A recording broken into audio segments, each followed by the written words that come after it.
So, welcome today to this hangout with Heidi Hornlein and myself, Margherita Crystal Lotus. And today's topic is healing. What is it and why bother? So let me Yeah, hello, Margherita. Hello, everybody. so let me give just a little background of this topic. Okay. I mean, my life has been very enmeshed with healing, in that I worked with healing for a long many years. And I know that Heidi also have worked with healing, even though maybe that word hasn't been used. So, Heidi, what do you think about this topic today? I find it a wonderful topic because I think we are in the area now of really healing.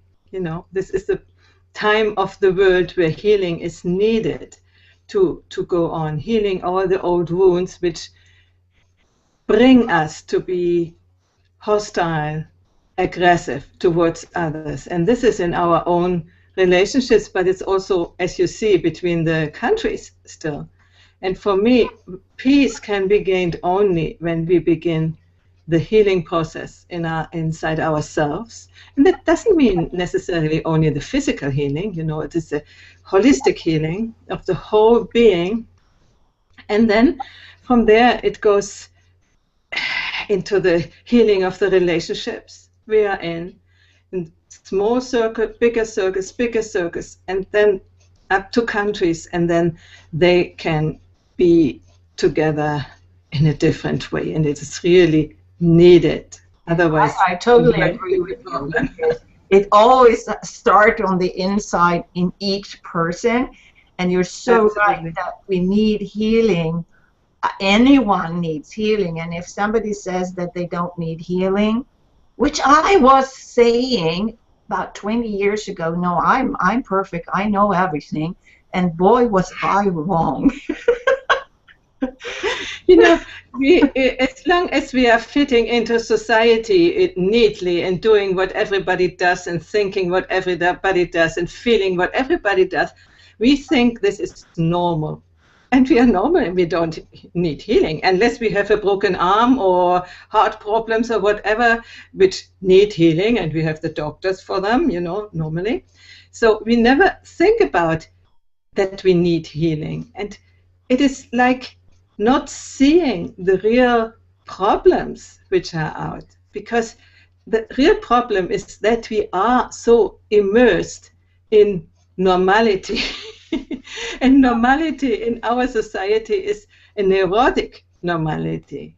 So it is based on somehow, how shall I say that? I don't want to say insane, but in some way it is insane convictions and ideas of what life is like. Yeah. And so healing is really, really important, and everybody needs to heal. It's just because we grow up in a family as children, and our expectations, our desires are naturally often, I don't want to say repressed, but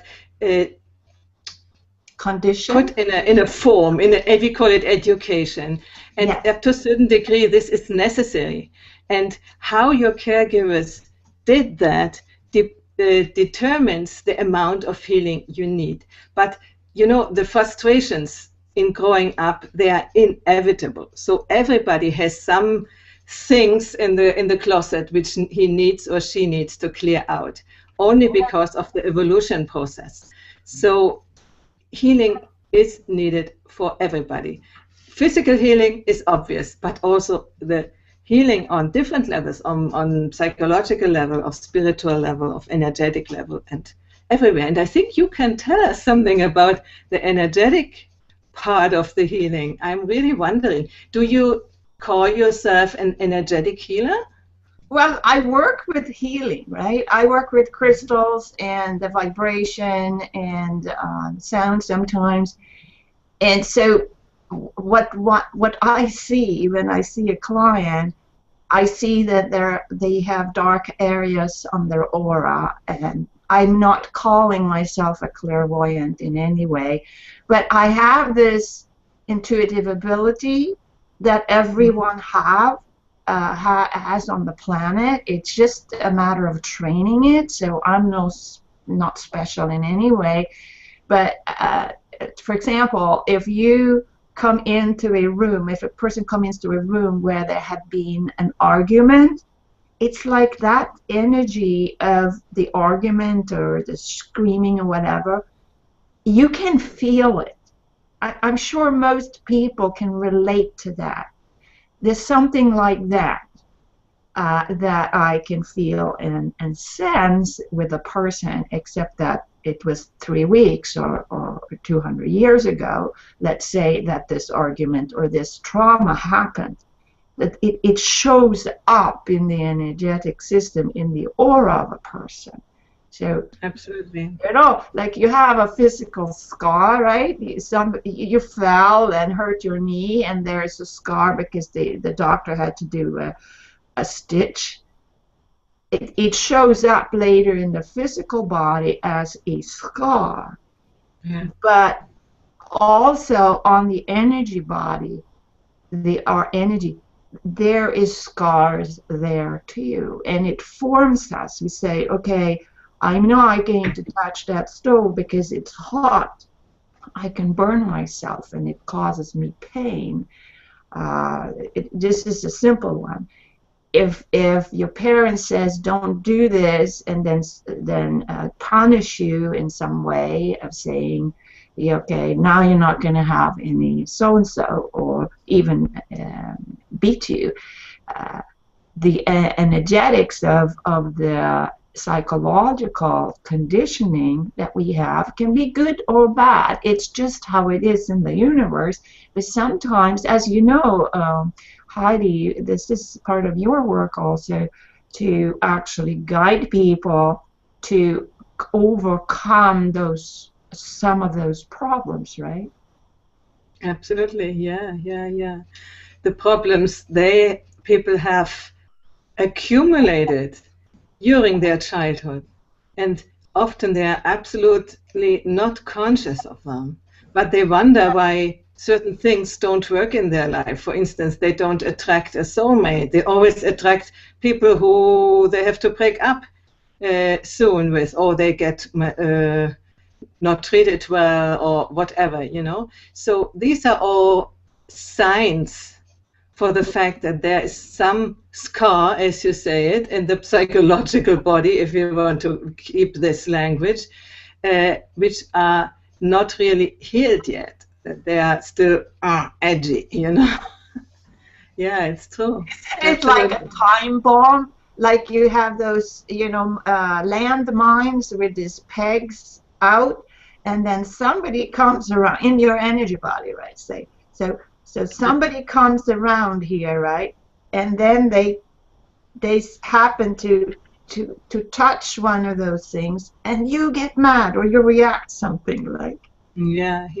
And you know, this is exactly what I think that it is necessary for healing.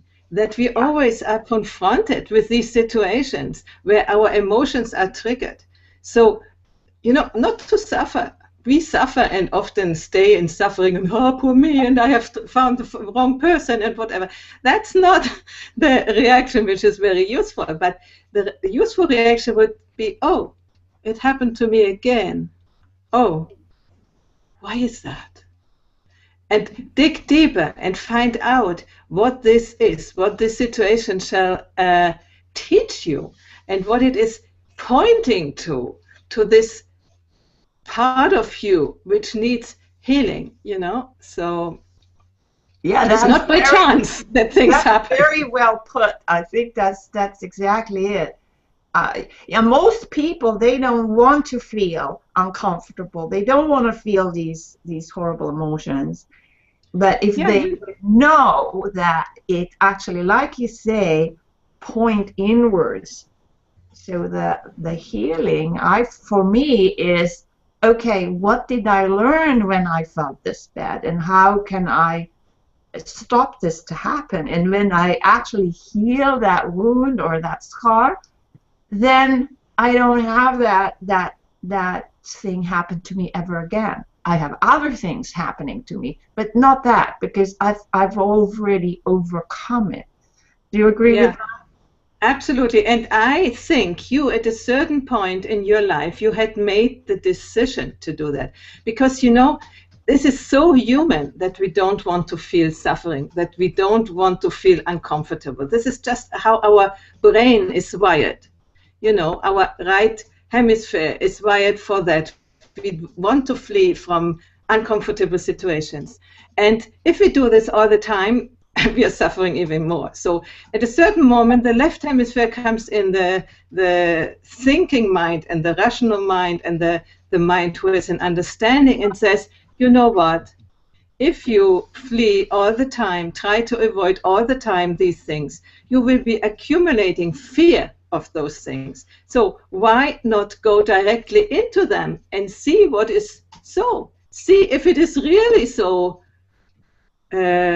horrible or so, you know, devastating as you imagine, because normally it's our imagination which makes the things bigger and bigger and bigger, and the fear even greater. And if you have a guide who is guiding you through and who, you know, makes you understand that going into this situation and just look at it will liberate you from that, instead of dragging it behind for years and years and up to the end of your life, you know, you might do the decision for healing. So what I'm hearing is that the normal and healthy flight or fight reptilian response when we see something dangerous coming, like a car is coming and you move out of the way, that response system in the body are also applied when we feel something.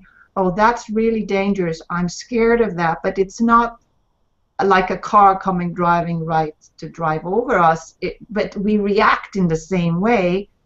And then our conscious mind seeing that to say, okay, you don't have to engage that because this is not a danger, you can solve it. Is that what you mean? Absolutely. This is the choosing quality which we can develop by understanding these things, you know. When you are completely immersed and have no idea what it is all about, you practically have no way out. And that's what most people are in when they are getting triggered by emotions like anger, like fear and so on. They just are in and they close down the perception. They cannot see anymore what is really so, yeah. So this is when you are really immersed. But when you have understood that it must not be so, that it's just the response of the reptilian brain, you know, and that we have more possibilities as humans. We are not animals who have to run away for every little thing. And the brain doesn't really make a distinction between real danger or imaginary danger. Oh, that's important. That's a really good point. That's a really good point, right? Yeah, and so we can, with the thinking mind, with the intellectual mind, let's say the left-hand hemisphere, we can make a distinction. Oh, is it really that I must fly because the lion is wanting to eat me, so it's better you flee away? Or if you say, oh, this is nothing to, you know, nothing really important, so I can take care for that. This is not a real danger, and I can decide not to follow this impulse. You know? Can you give some examples of situations where this comes up? Or for instance, when I get angry about my husband, he is typing on his keyboard and he should be quiet. And instead of getting really angry, I say, okay. I calm down and say it is not so important if somebody hears this click, click, click, click, click. No, it doesn't really change the value of what we exchange with each other. And so I can calm down and say, okay, I will tell him afterwards that he should not make noises while we are doing live transmissions. and that's it. I don't have to be angry afterwards. I don't have to go so, you should have really have been quiet. But you could make a little note and say, don't type because we can't hear each other on the live webinar, right? Yeah, something I could do, but it would, it would already be to give too much attention to it. Yeah. I really have to ask myself, is it important or is it not important? If it was really, really, really important and nobody could listen to us anymore, I would have interrupted and I would have said something. This is what I say. Be able still to your mind in work, to have your mind working and your perception working. When you are triggered in strong emotions, it is like the mind is shutting down, the brain is shutting down. It doesn't work anymore. The perception is not working anymore. You think only that you see the danger coming from there, but in fact it's not, So the main thing is to keep a sort of calmness and to learn how to get into this calmness so that your perception can remain open. I want to stay a little bit on this, what you just said, that when I react to something, I'm in another state of mind, right? I can't hear anything, I can't see anything else, I'm just in my emotion and I'm blind.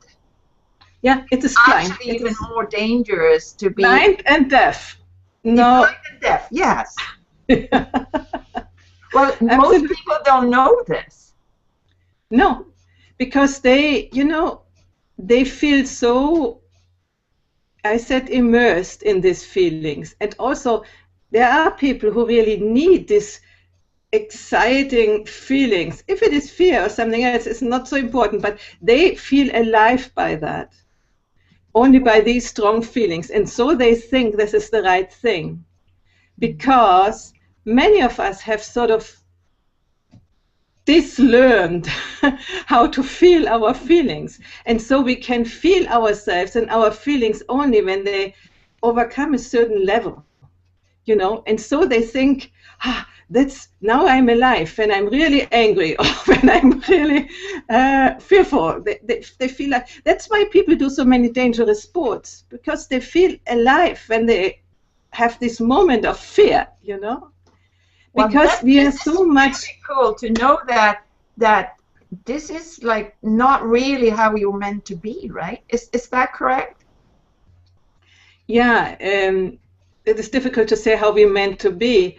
I think yes, but who says how we are meant to be? I would say it is like shutting down our innate potentials, and needing, like people who smoke all the time, to be able to taste the taste of a good food, which is not over spicy, they just don't feel it because they have overloaded their taste buds, and they feel this taste only when it is very, very strong. And so it's with our feelings too.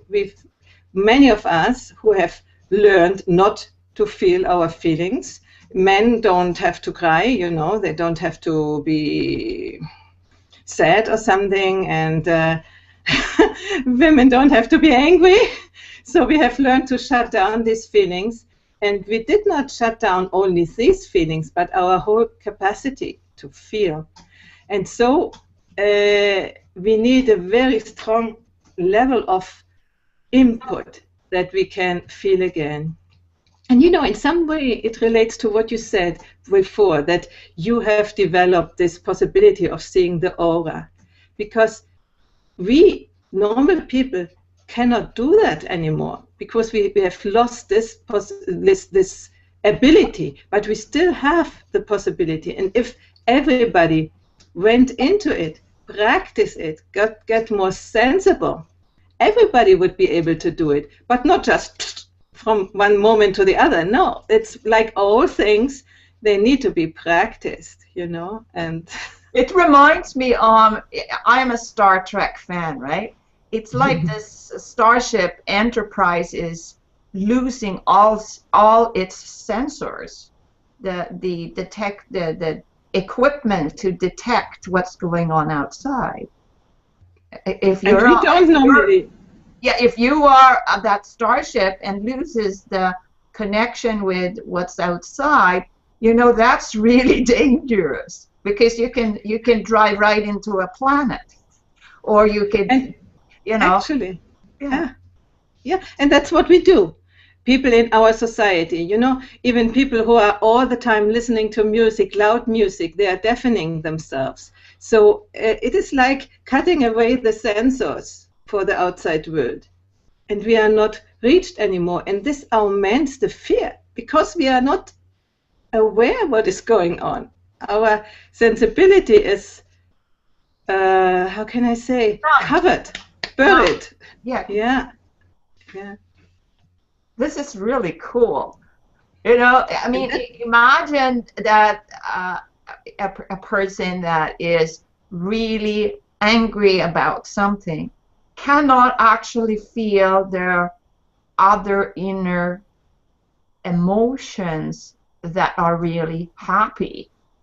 Can you describe some of those happy emotions that people can actually feel after having gone through and sorted out some of those issues? I don't actually understand what you mean now. You want me to describe happy emotions? Yeah, what is it actually that's the benefit of excavating out what's okay. What's the benefit from that? The benefit is, first of all, that you don't get stuck anymore in your habitual emotions. People have habitual emotions, 2 or 3, and the others are not present. And often they are negative emotions, or complaint, you know, when you feel suffering, or anger, or fear.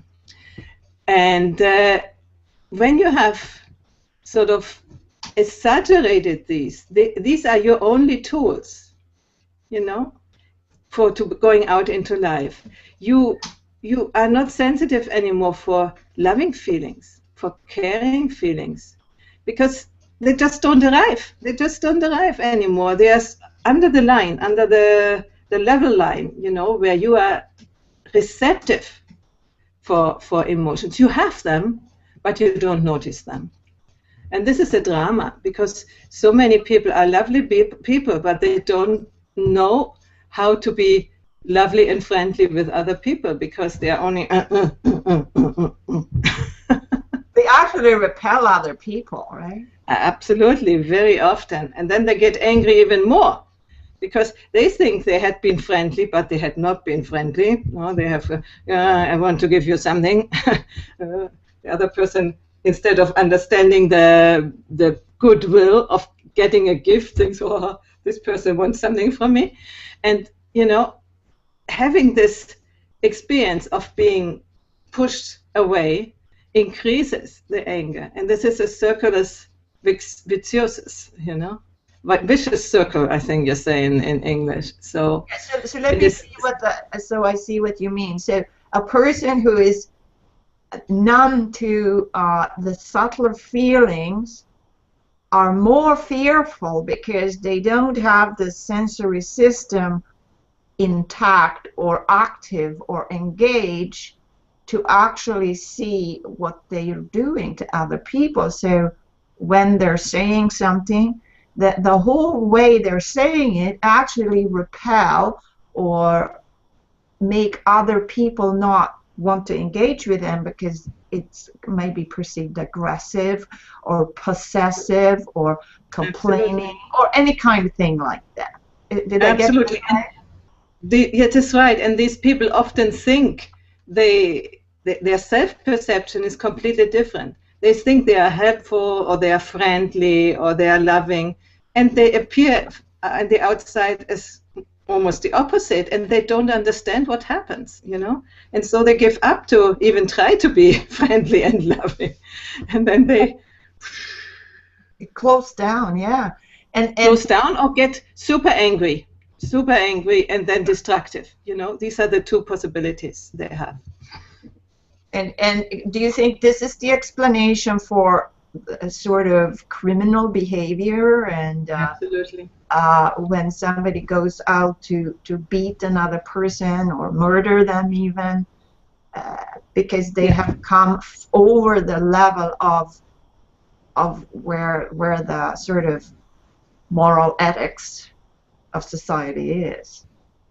Yeah, and they have come over the level where they can minimally observe themselves, where they can minimally guide themselves. You know, it's just an acting out. They have no control over their emotions anymore. So often they use then rationalization. That's right that I killed this person because yesterday they have done me something wrong or something. But it's not really the reason. The reason is that it's so a mass of anger, a mass of which is uncontrollable. It's exploding, and it needs some how do you say, some release. And to this mind, then, to this person seems the release is to get out of the way the person who has created or reinforced this anger into him, you know, as if he was the cause. Yeah, but it's not. It's really not. So the main thing here is to, for our audience here, is to see, can I take responsibility for some of the things that happen in my life? Absolutely. You don't have to kill somebody before you think about that. Well, that's the extreme, right? This is absolutely extreme, yeah. But it's also, when you think about hostility between nations and a war, I think this is the same thing going on. It's absolutely the same thing. And you know, for men to be able to kill other people in the war, they need to be alienated from alienated from their feelings, because the normal instinct is not to kill a person. So to be able to kill a person, if you feel this feeling, this natural feeling of preserving another one and not killing, you couldn't do it. So in the war, it is most important for the nations, for the armies, that they, how do you say, they train their soldiers to disattach from their feelings, to really divide themselves from their feelings, from all feelings, you know. Well, do you see that in veterans? Yeah, I think they have many problems. They have many problems of reintegration of their feeling component. Mm-hmm. I know there are people outside who try to help them. There are many suicides between these people, a high rate of suicide, because they just cannot integrate it anymore. They have been abused by the system, you know, who told them to get separated from their own feelings. So, but we are talking about very extreme things. But you know, maybe this is a way to understand how important it is to, even in a small realm, to pay attention. If you are cutting off yourself from the feelings, or if you are really feeling the genuine feeling, and not a feeling which comes up when you tell yourself stories, you know. Also telling yourself a story is creating feelings which often, for instance, women, you know, we are not generally, culturally allowed to be angry. So we have a substitutive feeling instead, which comes in immediately, secondary feeling. When we want to become angry, our organism wants to become angry, we switch it into sadness.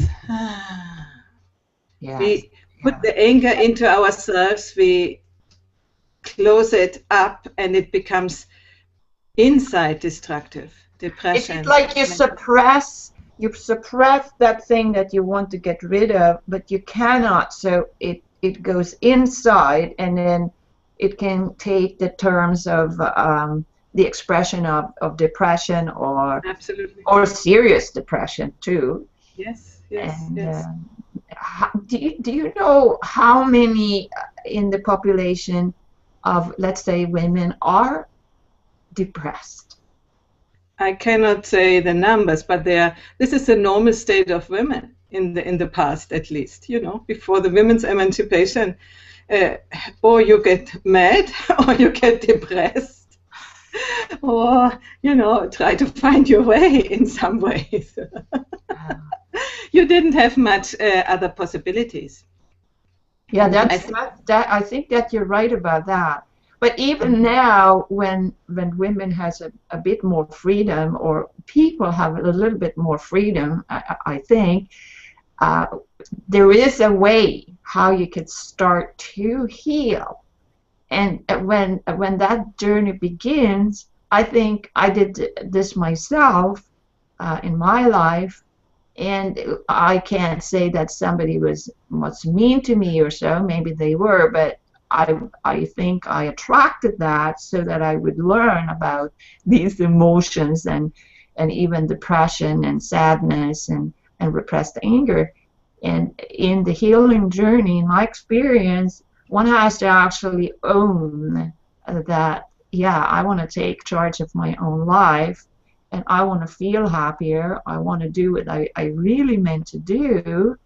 And then we have to engage in this. So how do you start this? How do you start this? You know, I want to say before that we are lucky today because we have people like you and me. 50 years ago or 60 years ago, there was no way, nobody to help women or even also men to handle this inner psychological or spiritual problems, you know. And another thing which I wanted to say, you said maybe you didn't have a bad treatment as a child. This is not necessarily necessary. We have the whole bargain of ancestors behind us. It's not only our personal life, but we have taken from our parents this energy, this how can I say this direction towards life, and they have taken it from their parents. You can see this beautifully in family constellations, for instance, how certain themes are repeated in many generations. And so what you are struggling with might not be your own burden. It might be a burden which is from a long time ago coming up to your generation, and maybe you are called to unpack this burden and to dissolve it and to create happiness out of that, you know, at least fulfillment. Is that what they mean, that the sins of the in some traditions it goes back 7 generations, and if somebody did a sin 7 generations ago, you still have to be make responsible for it? Yeah, I understood this. When I understood these mechanisms, I understood that this was meant. I wouldn't call it sins, because for me it seems to be something bad and so on. It is just the life condition which was in this way for so many, and the ideas, the worldviews, which were so fixed and given to the next generation and given to the next generation. And this is for a long time. I mean, that we have a more open society really is only since the 60s. Before was something, but that we can go out, find a psychotherapist, find a healer, find somebody who will support us in our growth. I mean, even growth itself was not a topic before. You had to be as you had to be, and that was it, you know. No choice.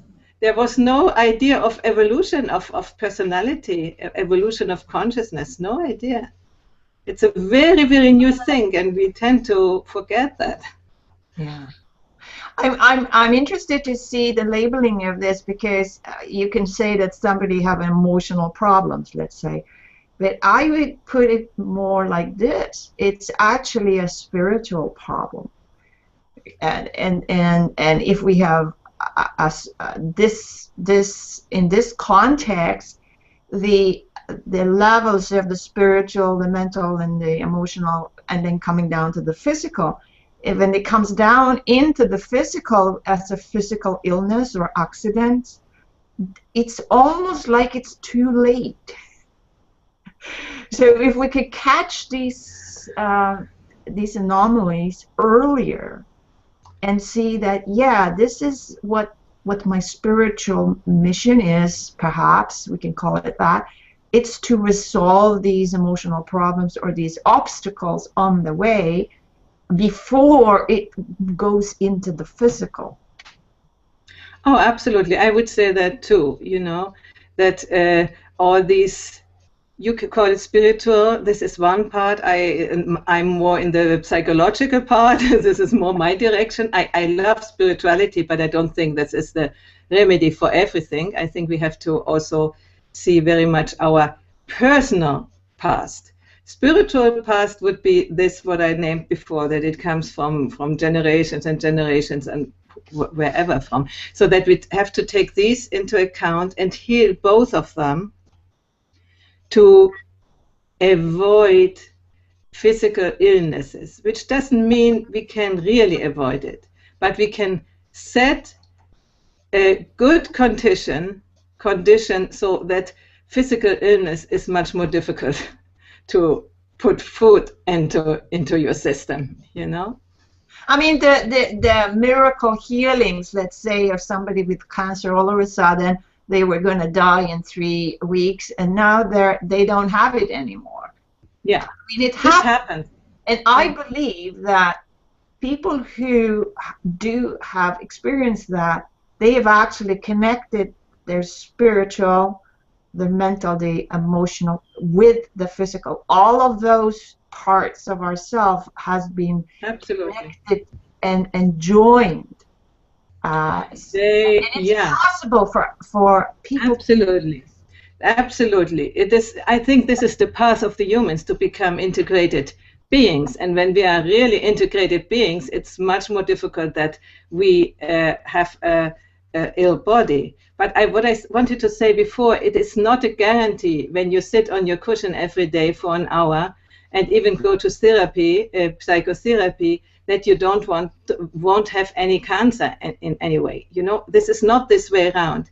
But the miraculous healings are for sure a possibility, but which is also open to grace. It's not that you can create that. You can set the good conditions that this can occur, this can happen to you, but you cannot force it. You cannot say, if I do this and this and this, eat in this way and behave in this way, then I will save for the whole life. This doesn't work this way. Yeah, but it's that inner, to open up to that level and allow the spiritual forces to come inside of our body, to actually touch us. So that's more what I'm aiming to talk about, that when I trust the divinity, let's say, or the divine energies come inside of me, that's the time when there is a possibility. Absolutely. I totally agree. This is the necessary thing for a real healing. But what I wanted to say, it is not the sufficient. You cannot make a contract with spirit. If I open and then you do for me. But you certainly need to do this. All these preparations to open up to healing being possible. Absolutely, absolutely. Yeah. That's amazing. This is such an interesting topic, and I could talk a lot longer about it. So, if people want to know a little bit more about you, Heidi, can you tell me your what do you do? I do. When you want to sum it up on one point, then it is helping and evolving my own consciousness and helping other people to evolve their consciousness. Mm-hmm. And I do it in several ways. I do it by talking with you about these amazing things. I'm doing it by work with voice, and I'm doing it with relationship work. I do it with other work too. It is the tools are fine, and we are knowing some tools. You are knowing your healing jewelry and other things, Reiki and whatever, and I'm using these tools. But at the end, the tools are only, as they are called, a tool to arrive to this opening, you know, to arrive to this willingness to allow oneself to evolve. This is the key, isn't it? To This actually is the evolve yourself on your being, not just mere being sort of a workhorse. Oh, I go to work every day and then I have these feelings and maybe I should have them. And then all of those things going in the mind, and instead allow your being to open up to the potential that that you can be. This is what excites me really more than anything else, to be a catalyst for that. So absolutely, and that's the same with me. Absolutely the same with me. And I think we both are a catalyst for that. We can give information, we can use tools, but at the end is for people being with us, that they are getting some sort of ignition or transmission or whatever you want to name it, you know, because we have done this path through our lives where we have arrived at a certain point. You know, we have known so many things and overcome so many things. So now we know it is possible. So we can be, let's say, an example for other people and tell them, this you could try out, or what do you think? And, you know, accompany them on their way. How can I say? Is it like you're meaning you have done the work, I've done my work, and now I could show you a way to do this and this and this, and I could, yeah. Wait a minute. I don't think we can show them the way, because we know certain approaches to the same goal. We can give our suggestions to them and see if this is working for you. If my suggestion, which my work doesn't work for you, but you want to go to this goal, there are other professionals who have other tools, and this might be the right thing for you. Because for me, the worst thing is I have learned a thing, and now you have to learn the same thing. This doesn't work. So for us, it's more the way to find out together with the client what is really working for him or for her. And then if it is our competency, or how do you say, what we know to do, then we can help them. Otherwise, we send them to a friend where we know this might be the better way for you to go to the same goal, because at the end we are all going there, to the openness, to the fulfillment and the exploration and realization of our potentials. That's always the same direction. That's, you know, we say here. Nicely said that. Yeah. I agree with you, because each person needs a special thing that is suiting for them, and I always have some kind of interview or something like that to see, is this a fit to work together or not, and if not, then the person is free to, or we can suggest something, but they're free to choose the way they want to open up and allow their trust to flood in their system, and also achieve an opening inside their body and do what they came here to do. That's so beautiful. Yeah, you know, it came to my mind. I live in Italy, and we say the old saying is, all roads lead to Rome. You know, Rome is the goal, and if you go via Flaminia, via Cassia, via Appia, via Aurelia, you always arrive at Rome. And that's what we are doing. We want to allow the people to arrive at Rome, the perfection of their being, let's say, and the way always lead there. And you have to choose your specific way, which is the right one for you. And so in this talk today, we've discovered something like there is a road into your heart, into your spiritual being, into your true self, and absolutely, to actually say that there is such a thing. And the second thing is that it's possible to actually get there. And it is, and we are the examples for that. And you know, at this point, I wanted to say, if somebody's interested to practice this and have a nice holiday in Italy, we will have a retreat at the end of April in Paradiso Integrale. And you can see it on the website and contact us there, the power of relationship. And we will practice exercises of openings. It is directed to mainly relationship issues, but you know, as I said, this relationship is a means to become more aware, to become more whole, to become healed. So if you are inspired to come and join us for this retreat, you are very, very welcome. Awesome. That's really cool. And for myself, if you go to my website, thecrystallotus.com, you will find a page there with live training that I offer each week. So we have one every Thursday in general terms, and you can sign up. That's free trainings for. We're working on the training your energy body, which is part of my program, Healing Jewelry, which this is the program I'm doing now online.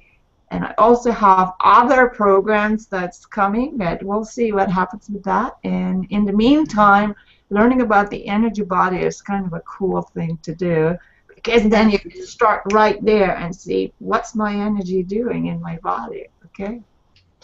Awakening the subtle energies in yourself, no? Yeah.